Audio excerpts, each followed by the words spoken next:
اب حکومتی plate form سے یا ان کے سائٹ سے اس کو ایسے کریڈٹ اس کا لیا جا رہا ہے کہ یہ ابھرتی ہوئی معیشت کی ایک اصطلاح استعمال کی جا رہی ہے. تو ابھرتی ہوئی معیشت کیا اس وقت تک کہلائی جا سکتی ہے جب تک ایک کامن مین کے حالات بہتر نہ ہوں, جب تک جو ملک میں اس وقت پرائیویٹ سیکٹر ہے وہ بہتر پرفارم نہ کر رہا ہو, جو حکومتی ادارے یا ان کے خسارے ہیں ان میں جب تک کمی نہ آ رہی ہو, تو یہ اس کو ابھرتی ہوئی معیشت کے طور پر اس کا کریڈٹ ہم کیسے لے سکتے ہیں؟ حالات بدترین سے بدتر ہو گئے, اب بہتری کی طرف جا رہے ہیں وہ ضرور ہے, لیکن ابھی ہم ابھرتی ہوئی معیشت تو نہیں کہلا سکتے پھر دنیا میں.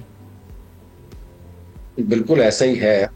لیکن وہ جب ہم کمپیریزن کرتے ہیں نا, تو ہم کمپیریزن میں جب بات کرتے تو اس سے تو بہت بہتر ہے نا. 2 سال پہلے کی جو سچویشن تھی جہاں پہ پاکستان کے زر مبادلہ کے ذخائر جو ہے وہ $4 بلین کے لگ بھگ رہ گئے تھے, اور یہ بھی پتہ نہیں تھا کہ پاکستان جو ہے وہ اپنے آئندہ کے جو لونز ہیں ان کو ریپے کر سکے گا یا نہیں کر سکے گا. تو اس لیکوڈیٹی کی ارینجمنٹس جو کی ہیں دیز آر ویری اپریشیبل, اور اس میں جو ہے نا اگر حکومت کو ہم خراج تحسین پیش کریں تو they have done very well.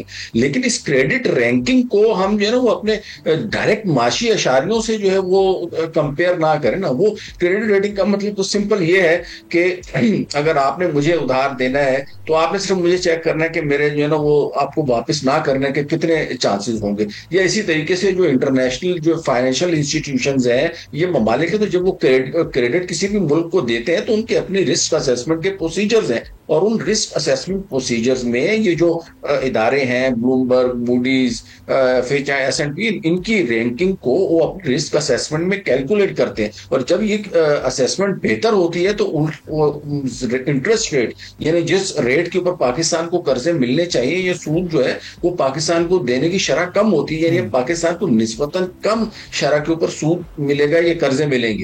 تو اس کا صرف اور صرف تعلق اس سے ہے, اس کا مہنگائی سے ڈائریکٹلی کوئی لنک نہیں ہے, اس کا جو ہے وہ امپلائمنٹ سے ڈائریکٹ کوئی لنک نہیں ہے, پاورٹی سے کوئی لنک نہیں ہے. دس از جسٹ ٹو انڈیکیٹ کہ پاکستان اپنے بیرونی قرضے ادا کرنے میں کس حد تک مستحکم ہے. تو ابھی بھی میں کہوں گا کہ 50% ہے, تو it's not a good sign. اس کو جو ہے نا اگر ہم اکانومی کے دیگر انڈیکیٹر سے ڈائریکٹلی ریلیٹ کریں گے تو آئی ڈونٹ تھنک سو کہ یہ. سبسکرائب کریں اور بیل دبائیں تاکہ کوئی خبر رہ نہ جائے.